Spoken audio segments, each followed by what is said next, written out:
Watches.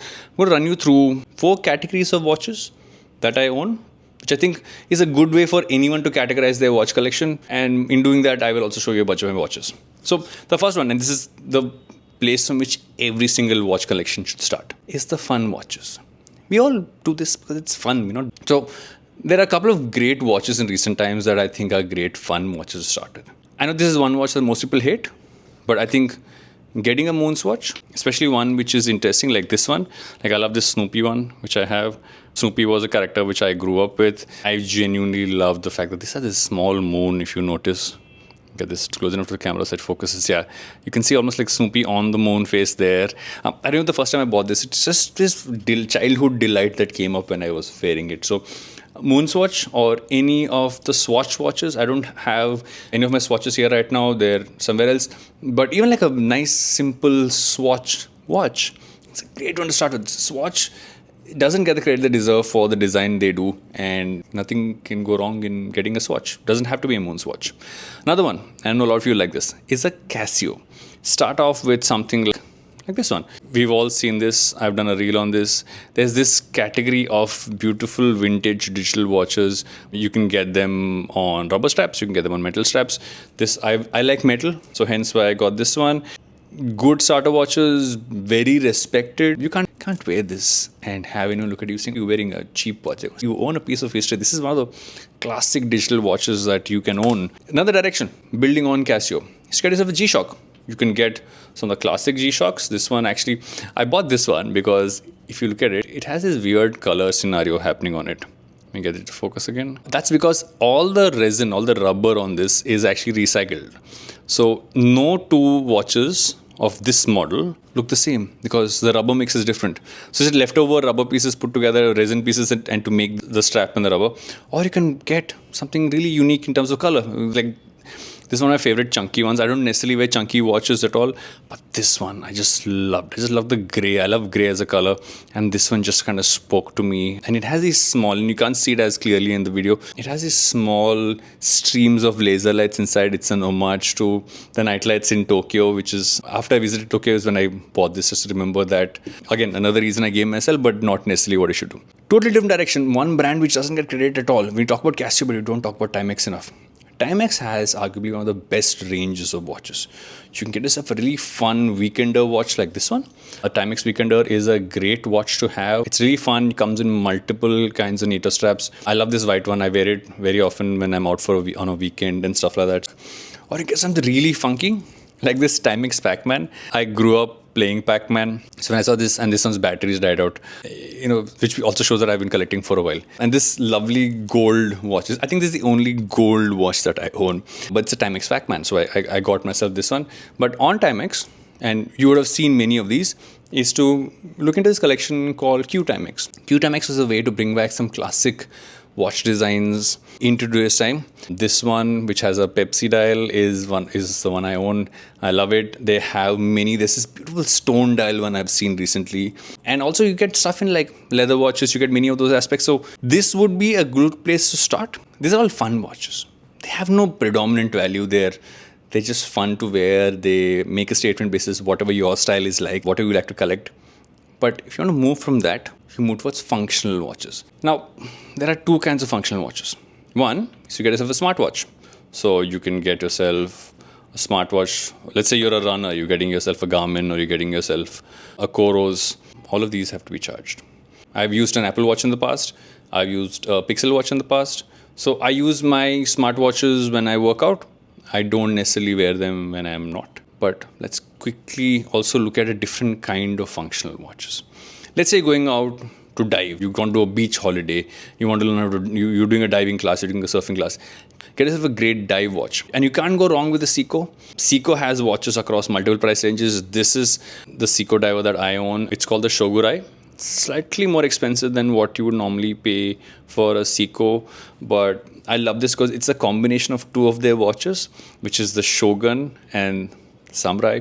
So if you look at The lugs have a certain different vibe to them, and if you look at the watch face itself, it has this very interesting indentations on them. So I love this watch. I've worn this on entire trips that I've gone, spent an entire day on the beach, worn this. I got this lovely strap from Hello EDC and put it on that, put a NATO strap on it instead of the rubber strap it had. I just love NATO straps more than rubber straps. So that's one you can do. Because think about it, watches started off as tools. They were tools people used in aviation, in diving, in any form of work they do. You can also get yourself a field watch. Now, one most classic field watches, and now I'm slightly getting into more expensive territory, so I'm just going to... The watches over here will vary, but what I will do is, down below, I will drop out links to similar watches across price ranges. So if you want a similar vibe, but you don't necessarily want to spend this much money on it, I will drop in options for you down there. This is one of the first watches when I got into solid collecting. It's a Hamilton Field Khaki. This is actually based off the original watches that NATO soldiers, or rather soldiers in World War II used to wear. The NATO strap came because NATO troops used to wear them. This is one of those classic field watches. Like, kind of go in, it can be in all weather. I just love just the general vibe of it. I have a thing for NATO straps and metal. I want to look around and see if I find anything to add into the functional aspect. Yes.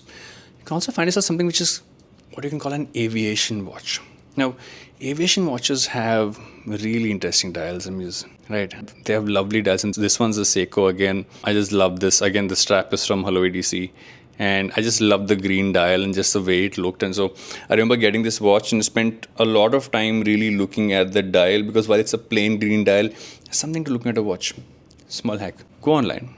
Look for one of these. This is something you can put on your eye and really focus on the dial of your watch, and it helps you look at it from a very different light. It's really cheap. You can just find it. Just look for it's a watchmaker's magnifying glass. It's so much fun to do that. Coming back, right. Now, I've shown you a bunch of these, but there are also some watches which are deeply personal. For me, there are 2 to 3 watches in my life that are deeply personal to me. There's this watch which I'm wearing right now, which is a Tudor, which is, I would say, my most expensive watch. It is the only luxury-esque watch that I own. Something my wife gifted me. She gifted me this watch at a time when I was trying to figure out many aspects of my life, and we were traveling and we were in a duty-free, and she saw me standing there staring at this watch, and she said, "Can I just buy this for you?" She bought it for me, and it's become this form of strength for me to carry on my wrist. So there's that. There is this watch, which I never thought of how much sentimental value this holds. This is my grandmother's watch. After my grandmother passed away, my father actually got this restored. And when he and I were chatting, and I was talking about how I was collecting watches, he said, "Would you want to have it?" And I remember she used to come to work every day. She was a doctor. She would sit on her desk and she would take this watch off and put it in her drawer. She put it up, put it there. The whole day she would see patients. And when she was done, she'd again pull out the drawer, put the watch back on, and go back home. It was her companion in all those years of work. It has so much value. And that's the thing about watches also, right? Some of them hold value for deeply personal reasons. And some of them also hold value for just generally the stories they have. Like this one. This is a Raketa Big Zero.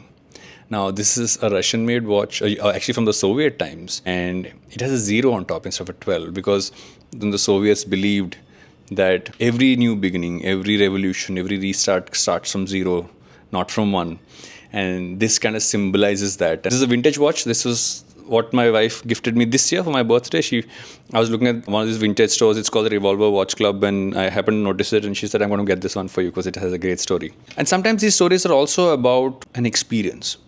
So I was in Japan last year. I was there with my daughter and my wife, and we went to this small micro brand called Kuoe. And I actually could sit there, and they put the watch together in front of me, and my daughter saw, and she's always seen me fascinated with watches, but here she saw me literally in my element of having it all put together. It has this lovely patina on it, as you can see, because as it's aging, it's getting this lovely texture. And if you can actually, and I know that the camera won't do justice to it because of everything around, but it has this beautiful texture. The Japanese make some of the best dials in terms of texture. So again, this is a story, right? Every country I go to, I try to find something local that I can buy. Sometimes it's a watch, sometimes it's something else, but this is one of the things I got from Japan, which I really value and love. Which brings me to a category, which is where most people talk about collecting. They talk about luxury, they talk about micro brands. And so Q is a micro brand, and Tudor, which is the watch I'm wearing right here, is a luxury watch. And that's when you have to really think about why you want to buy a watch.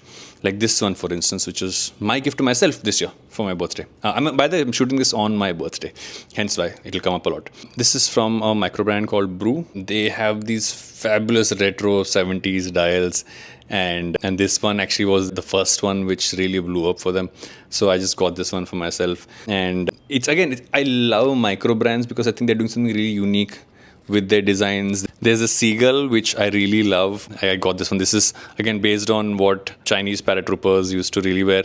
The thing I love about this watch, and you got to give me a second here, because I have to show you this. And this is what made me really feel. So I take the strap off, I'm going to turn it around, and I'm going to show you this. Just look at that. Sometimes it's not the face of the watch, it's what the back of it looks like. That really makes it exciting. So this is one of the things I love about this watch. I many times take the strap off and just sit and kind of use that magnifying lens and look at the back of this watch. What am I missing? Sometimes you love something, you love a movie, and you think about what is the watch that person in that movie wore. I love the movie Interstellar, and this is the Hamilton Murph. I got this primarily because the more I think about my journey as a father, the more I think about something that symbolizes that, and this watch kind of stuck with me. And when I heard that the Murph came, finally, they call it the Hamilton Murph, it came in a smaller wrist dial size because I have slimmer wrists, couldn't stop myself from buying it. So I've run through a bunch. I think there's some here which I haven't spoken about, but that's fine. Got to leave some for other videos as well. I just thought I'll do a quick raw video like this, run you through watches, because you have to think about collecting in this way. Is it fun? Is it functional? Is it personal? Or is it something you're just collecting? If something you're collecting, then it has to have a story, it has to have some form of depth to it. If it's personal, then it's personal, you know it instantly. If it's fun, then just buy a fun watch. You have to think about how much money you're spending on it. For many, a MoonSwatch doesn't make sense because it's honestly way too expensive for what you get. But again, it's fun. So you can just get a Timex, you can get yourself a Casio, you can a nice fun Swatch as well. Just have fun with it. And if you have other ways in which you actually categorize collections, I'd love to hear what you think. If you want me to do more videos on watches or anything else, let me know in the comments. I'll do more of those, and I'll see you next time. I have to clean up all these watches now.